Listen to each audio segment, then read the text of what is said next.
नमस्कार, मैं हूं अमित कुमार। नीतीश कुमार पूरे देश में विपक्षी पार्टियों को एकजुट कर रहे हैं प्रधानमंत्री नरेंद्र मोदी और बीजेपी के खिलाफ। लेकिन कुछ ऐसे सवाल हैं जिसका बोझ आज देश के कोई भी नेता उठाने को तैयार नहीं, जिसके उत्तर आज तमाम विपक्षी पार्टियों के किसी भी नेता के पास नहीं है। जैसे ही उनके सामने ये प्रश्न खड़ा होता है तो वो सब के सब चुप हो जाते हैं, मौन व्रत धारण कर लेते हैं और सब के सब एक दूसरे को देखने लगते हैं और फिलहाल सब के सब इस सवाल को टालने का प्रयास करते हैं या टाल देते हैं पूरी तरह और आने वाले समय का इंतजार करते हैं। वो प्रश्न है कि विपक्ष का नेतृत्व कौन करेगा। जब राहुल गांधी से नीतीश कुमार मिले और मल्लिकार्जुन खड़गे से नीतीश कुमार मिले तब भी यही प्रश्न पूछा गया। वहां भी सब के सब ने सपाक से मौन व्रत धारण कर लिया। जब अरविंद केजरीवाल से नीतीश कुमार मिले तब भी यही प्रश्न पूछा गया। नीतीश कुमार से भी कई बार यही प्रश्न पूछा जाता है, आखिर बता दीजिए साहब कि विपक्ष का नेतृत्व कौन करेगा। क्या सभी पार्टी कौन से नेता को अपना नेता मानेंगे? क्या राहुल गांधी नीतीश कुमार को नेता मानेंगे? क्या अरविंद केजरीवाल नीतीश कुमार को नेता मानेंगे? क्या ममता बनर्जी नीतीश कुमार को अपना नेता मानेंगे? इस प्रश्न का उत्तर अभी विपक्ष के किसी नेता के पास नहीं है और स्वयं नीतीश कुमार के पास नहीं है। आज तो नीतीश कुमार जैसे ही पटना पहुंचे, दिल्ली की यात्रा से वापस पटना आए, जदयू कार्यालय वो जा रहे थे। डॉक्टर भीमराव अंबेडकर की 132वीं जयंती थी। इस अवसर पर तो उनके कार्यकर्ता नेता नारा लगा रहे थे, देश का पीएम कैसा हो, नीतीश कुमार जैसा हो। अर्थात जदयू और आरजेडी के कार्यकर्ता के मन में तो ये है कि देश का प्रधानमंत्री नीतीश कुमार को होना चाहिए और देश का प्रधानमंत्री नीतीश कुमार बने। कभी काल जो होता है ना, ऐसा हो जाता है कि जो हर कोई जो स्वादिष्ट भोजन होता है ना, जब आप देखिएगा कोई स्वादिष्ट भोजन होता है, कोई अच्छी मिठाई होता है तो उसको सब खाना चाहता है। लेकिन कभी काल कई लोगों की मजबूरी होती है। मजबूरी ये होती है कि कभी काल कुछ लोगों का जेब इसकी इजाज़त नहीं देती कि वो महंगे होने के कारण जो वो खा सके। कभी काल ऐसा होता है कि उस स्वादिष्ट भोजन या स्वादिष्ट मिठाई या स्वादिष्ट व्यंजन को खाने के लिए उस व्यक्ति का हेल्थ इजाज़त नहीं देता।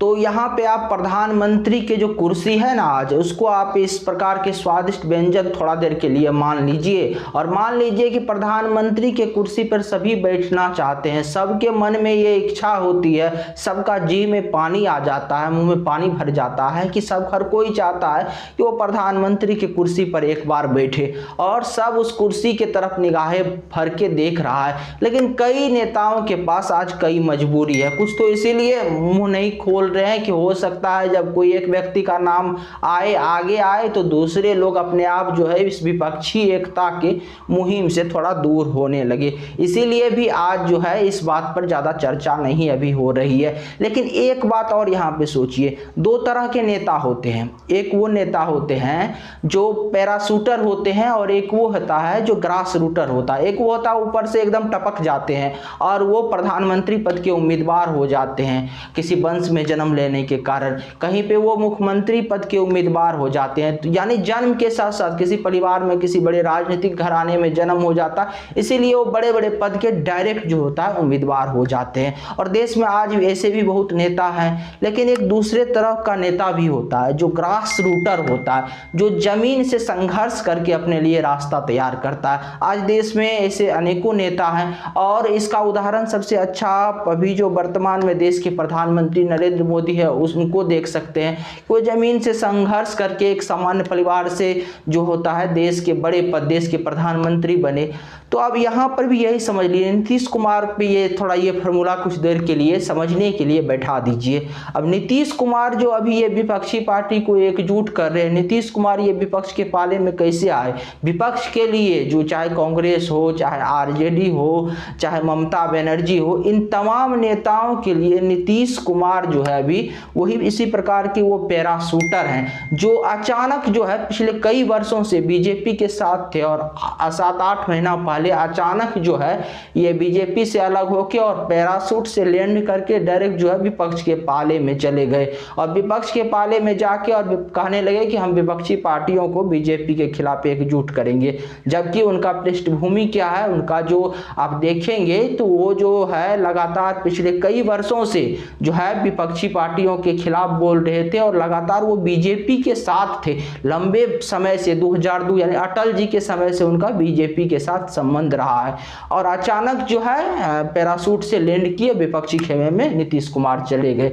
तो ऐसे में सवाल ये खड़ा हो जाता है कि जो नीतीश कुमार अब विपक्षी खेमे में अचानक से चले गए, इतने दिन उनको बीजेपी भा रही थी और अचानक जो विपक्षी खेमे में चले गए तो कुछ ना कुछ तो इच्छा रही होगी ना मन में। तो ऐसा नहीं है कि जो इतने दिन आपको बीजेपी बहुत अच्छा लगा और 8 महीने पहले अचानक आपको लगा नहीं ये तो बहुत खराब पार्टी है, ये सामाजिक सौहार्द बिगाड़ना चाहता है, बीजेपी के राज में, मोदी के राज में लोकतंत्र में खतरा है, लोकतंत्र को के जो अधिकार है उनको छीना जा रहा है। ये अचानक तो ये सब नहीं हो गया, अचानक तो ये चीज़ समझ में नहीं आया क्योंकि लंबे समय से आप उनके पास रहे, उनके साथ रहे, बीजेपी के साथ रहे, तो समझिए कुछ ना कुछ इच्छा रहा होगा नीतीश कुमार को, तब वो अचानक जो है बीजेपी का दामन छोड़ के और अचानक जो है पैराशूट से लैंड कर गए विपक्ष के खेमे में। अब समझ लीजिए अब ये बात जो है विपक्ष के तमाम नेता जानते हैं, राहुल गांधी भी जानते हैं, ममता बनर्जी भी जानती है और खुद आरजेडी के अध्यक्ष लालू प्रसाद यादव हो या तेजस्वी यादव, वो सबको पता है कि नीतीश कुमार जो है विपक्ष के खेमे में आए हैं,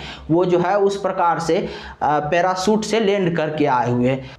ऐसे में ये तमाम नेता एक मंच पर तो आ गए, नीतीश कुमार के साथ तो आ गए। एक भी नीतीश कुमार जब विपक्षी एकता की बात कर रहे हैं तो उनके बातों के साथ या उनके विचारों के साथ तो आ गए, लेकिन क्या ऐसे नेता को राहुल गांधी इतनी आसानी से स्वीकार कर लेंगे जो कल तक बीजेपी के साथ हो और आज कहता हो कि हमें बीजेपी के खिलाफ हैं, हम बीजेपी के खिलाफ संगठित हो रहे हैं? क्या ऐसे नेता को ममता बनर्जी स्वीकार कर लेगी? क्या ऐसे नेता को अरविंद केजरीवाल स्वीकार कर लेंगे? ऊपर से दिखावा कुछ भी हो राजनीति में, लेकिन राहुल गांधी हो या तमाम नेता जो इतनी सरलता से, इतनी सहज भाव से और इतनी आसानी से ऐसे नेता को स्वीकार नहीं करेंगे जो अचानक जो है विपक्ष के खेमे में आ गए और पहले कई वर्षों से बीजेपी के खेमे में हो। वो सब के मन में ये तो जरूर होगा कि इनका कोई ना कोई इच्छा है, कोई ना कोई महत्वाकांक्षा है, इसीलिए जो है ये अचानक आएंगे। अचानक किसी को कोई व्यक्ति, अब मान चलिए वर्षों से कोई किसी के साथ रह रहा है और अचानक एक दिन कह दिया कि आज ये बहुत बुरा आदमी है। जब बुरा आदमी है तो इतने वर्षों से आप बुरा आदमी के साथ कैसे रह रहे थे? तो ये सारे सवाल तो है और यही सारे सवाल जो है तमाम विपक्षी पार्टियों को जो है आपस में जो है एक दूसरे के साथ जो है कनेक्शन करने में रोक रही है, यानी एक दूसरे के साथ जुड़ने में रोक रही है।